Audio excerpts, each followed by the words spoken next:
பார்க்க போகிற சமையல் என்னென்னு பார்த்தீங்கன்னா, ஒரு சிம்பிளான அதே சமயம் டேஸ்டியான சிக்கன் சுக்கா எப்படி செய்யலாங்கிறத பார்க்கலாம்.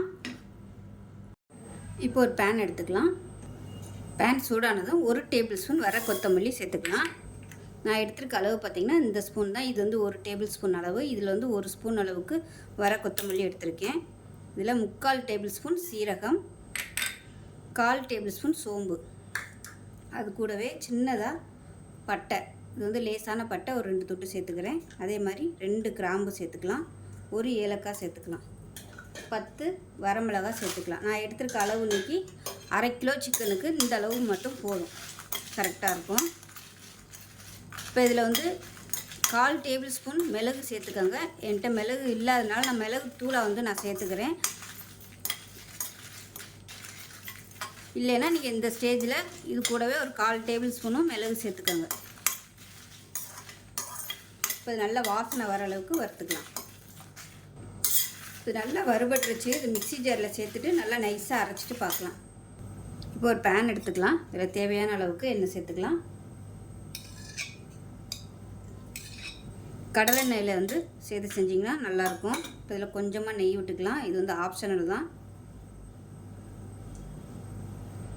எண்ணெய் சூடாகிடுச்சு. 1 டீஸ்பூன் சோம்பு சேர்த்துக்கலாம். கொஞ்சமாக கருவேப்பிலையில் சேர்த்துக்கலாம். இப்போ இதில் நல்ல ஒரு 2 டேபிள் ஸ்பூன் அளவுக்கு இஞ்சி பூண்டு பேஸ்ட்டு சேர்த்துக்கலாம். 2 டேபிள் ஸ்பூன் அளவு சேர்த்துக்கலாம்.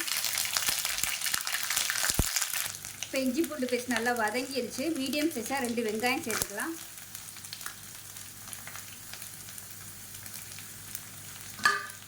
இந்த வெங்காயம் சேர்த்துட்டு நல்லா வதக்கி விட்டுக்கலாம்.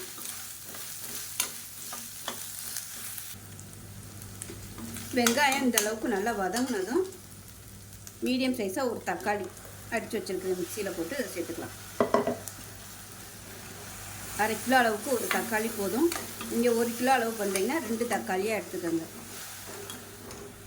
இப்போ தக்காளி நல்லா வதங்கிடுச்சு. இப்போ 1/2 கிலோ போன்லெஸ் சிக்கனை சேர்த்துக்கலாம். சேர்த்து நல்லா வதக்கி விட்டுக்கலாம். தண்ணி நல்லா வடிய விட்டுட்டு சேர்த்துக்கோங்க, இல்லைன்னா ட்ரை ஆகி வர்றதுக்கு ரொம்ப நேரம் ஆகும். தேவையான உப்பு சேர்த்துக்கலாம். இப்போ இதை மூடி வச்சிடலாம். மீடியமான ஃப்ளேமில் வேகட்டும். இப்போ பாருங்கள், சிக்கன்லேருந்து தண்ணி விட ஆரம்பிச்சிருச்சு. இந்த ஸ்டேஜில் நம்ம வறுத்து வச்சுருக்கிற பொடி எல்லாத்தையுமே சேர்த்துக்கலாம். சேர்த்துட்டு பரட்டி விட்டுக்கலாம்.